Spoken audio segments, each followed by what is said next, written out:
안녕하세요. 대기업에서 항공산업을 담당하고 있는 담당 멘토 김기동입니다. 자, 오늘은 견조한 여행 수요와 더불어서 리스크 축소까지 이렇게 실현을 하면서 급등을 하고 있는 티웨이항공에 대해 살펴보도록 할 텐데요. 구체적으로 여행 수요가 얼마나 견조한지, 그리고 어떠한 부분에서 리스크 축소를 하면서 급등을 했는지, 이러한 내용들을 제가 여러분들에게 자세하게 설명해 드리도록 할 테니까요.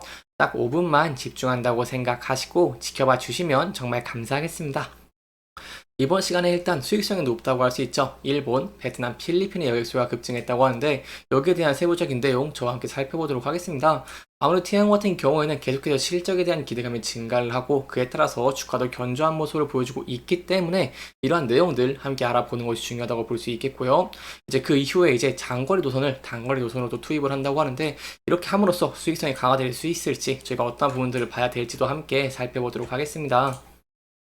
그리고 마지막으로 T항공의 차트를 저와 함께 좀 간단하게 보시면 아무래도 다른 항공사들보다 좀 더 견조한 모습들을 계속 보여주고 있죠. 뭐 예를 들어 에어부산이라던가 아니면 뭐 진에어, 그리고 좀 마지막으로 제주항공 같은 경우를 좀 저희가 지켜본다고 하시면 J항공이 계속해서 좀 견조하면서 주가가 좀 견조한 움직임을 보여주고 있다고 볼 수 있겠습니다.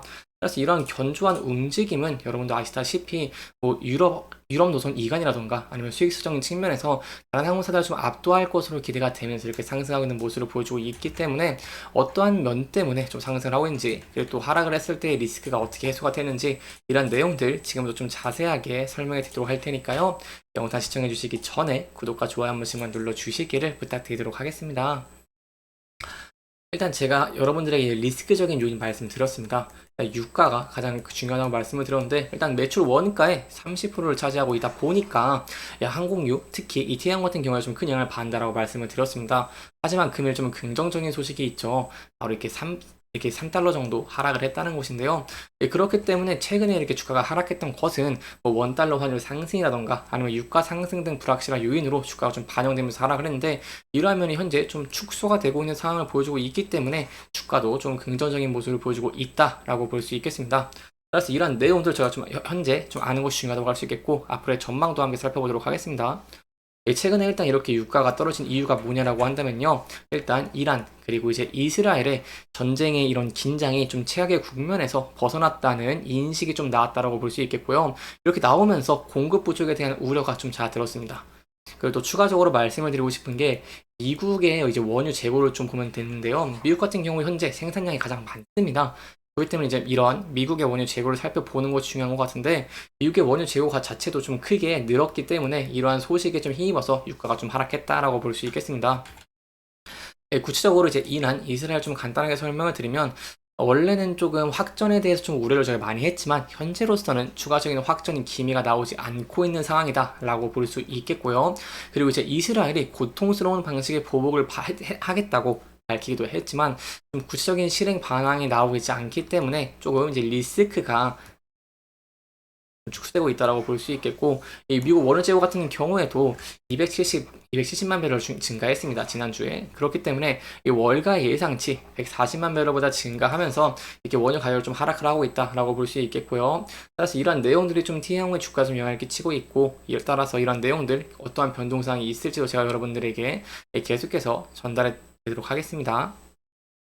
여기까지 이제 리스크 축소 내용 봤으니 앞으로 좀 실질적인 측면 봐야겠습니다. 이 실적적인 측면이 굉장히 중요하다라고 설명을 드릴 수 있겠는데요. 아무래도 T항공이 저렇게 견조한 주가의 움직임을 보이는 이유는 바로 몇 가지 이유가 있다고 할 수 있겠지만 일단 두 가지라고 할 수 있겠죠. 첫 번째, 대한항공의 합병에 대한 유럽 노선을 받으면서 최대 수혜 때문에 주가 견조한 모습을 보여주고 있다라고 볼 수 있겠고 이 실적적인 측면에서 본다고 하더라도 원래 TA항공이 만년 3위였는데 이 실적이 좀 증가하면서 진에어를 제치면서 2위가 되기도 했죠. 그래서 저희가 앞으로 지켜봐야 되는 부분은 합병, 이 실적, 그리고 리스크 측면은 제가 항상 말씀을 드릴 거고요. 이 세 가지라고 할 수 있겠는데 제가 이번 시간 좀 말씀드리고 싶은 건 이 실적적인 측면입니다. 이 실적을 보려고 한다고 한다면 이 현재 항공사에 집중하고 있는 일본, 동남아를 좀 봐야 되기 때문에 이러한 부분이 현재 현황이 어떤지 그리고 이러한 현황과 더불어서 T항공이 더 좋은 실적을 낼 수 있을지 그리고 이러한 실적의 증가가 돼야 된다고 한다면 여기에 따라서 이제 주가도 상승을 할 가능성이 높기 때문에 여기까지 연결될 수 있을지 좀 자세하게 설명드리도록 하겠습니다. 일단 올해 1분기에 일본이랑 동남아시아 여행수가 급증을 하고 있습니다. 이렇게 급증을 하는 모습을 보여주면서 LCC들, T항공뿐만 아니라 LCC들이 분기 사상 최대 매출을 달성할 것으로 좀 기대가 되고 있는데요. 이 구체적인 수치를 저희가 함께 본다고 하시면 1분기에 이 일본 동남아 수송의 증가율 현황을 보시면 좀 파악하기 쉬우실 것 같은데, 전체적으로 보면 이 기간 동안 일단 일본 어선 수송 실적 같은 경우에는 622만 명을 기록을 하면서 50.2% 여기 큰 폭으로 증가한 모습을 보여줬다라고 볼 수 있겠고요. 자, 지난해 동기 기준입니다. 동기 대비입니다. 그리고 이제 동남아 같은 경우에도 이 베트남 11%, 필리핀 26%와 말레이시아, 태국 이렇게 계속해서 급증을 하고 있는 모습을 보여주고 있죠. 이렇게 계속해서 수가 늘어나고 있는데 여기에 대한 이유 좀 간단하게 설명을 드리면, 일단은 거리적인 측면도 있다라고 볼 수 있겠고요. 이 두 번째는 이제 엔저 현상 이런 분들이 있겠죠. 또 동남아 같은 경우에는 또 물가가 좀 많이 싸기 때문에 이러한 면도로 인해서 현재 동남아와 일본에 계속해서 여행을 가고 있는 모습을 보여주고 있다라고 볼 수 있겠습니다. 특히 이제 엔저는 계속해서 하락을 하고 있는 모습을 보여주고 있기 때문에 이런 가격 경쟁력 측면에서 매우 우위에 있다라고 볼 수 있겠고요. 그리고 이제 거리적인 측면 좀 말씀을 드리고 싶은데요. 현재 일본이랑 그리고 동남아 여기에 여행지가 대부분 6시간 이내로 많이 갑니다. 그렇기 때문에 장거리에 좀 부담을 많이 느끼고 있는 여행객들이 여기 단거리 여행지로 많이 몰리고 있다라고 볼 수 있겠고요. 그래서 현재 저희가 앞으로 좀 지켜볼 부분은 계속해서 일본과 동남아의 여객 수요 전망을 좀 탄탄하다라고 볼 수 있겠습니다. 이렇게 탄탄하다 보니까 티항공의 실적적인 측면도 굉장히 도움이 되고, 티항공 역에 대해서 또 전략을 짜고 있습니다. 다른 항공사 대비해서 더 좋은 실적을 내려고 전략을 좀 짜고 있는 모습을 보여주고 있는데요. 어떠한 전략이냐 한다면 바로 장거리 도선을 단거리 도선에 투입하는 일입니다. 티항 같은 경우는 올해 1분기에 그리고 인천 그리고 시드니를 주로 가는 에어버스 330, 300이 있죠. 이 300의 항공기를 인천 오사카 노선에 한두 차례 좀 배치를 했습니다. 따라서 저희가 여기서 좀 볼 수 있는 부분이 뭐냐라고 한다면, 현재 이렇게 동남아 그리고 이제 일본에 가는 여행의 수가 증가하고 있고 여기에 수익성이 높기 때문에 티항공은 여기에 전략을 짜고 있다라고 볼 수 있겠고요. 따라서 이러한 측면으로 티항공은 단거리 노선으로 이제 또 전환함에 따라서 타 항공사들보다 더 좋은 실적적인 측면을 좀 기대해 볼 수 있겠다라고 볼 수 있겠습니다. 대표적으로 여기에 대해 좀 기대해 볼 수 있는 이유가, 제가 금융정보업체 FN이 갈 때 좀 찾아봤는데 거기서 난 티항공의 매출 성장률이 1위로 좀 보이고 있고요. 항공 매출 같은 경우에는 1분기 4,669억 원으로 14% 성장할 것으로 기대가 됨에 따라서 저희가 앞으로 티항공의 실적적인 측면에서 굉장히 기대해 볼 수 있겠다라고 볼 수 있겠습니다. 하지만 좀 리스크적인 측면이 바로 두 가지 있죠. 일단 항공유가 많이 올랐고 이제 인건비 부담이 좀 많이 큽니다. 그렇기 때문에 영업이익 자체는 좀 줄어들 것이라고 좀 보고 있고요.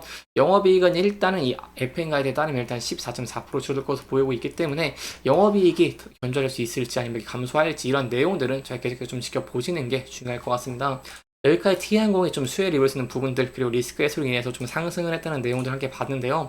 그렇다면 저희가 중요하게 봐야 되는 부분이 이런 부분이겠죠. 앞으로 이제 어떠한 대응 전략을 좀 짜야 되는지, 여기에 대해 좀 설명을 드리면요. 티항 같은 경우에 현재 좀 금일 좀 리스크적인 측면 해소가 좀 되고 있는 모습을 보여주고 있고, 이 앞으로 실적적인 측면에서 기대해 볼 수 있기 때문에 주가가 좀 큰 폭으로 오르고 있는 모습을 보여주고 있습니다.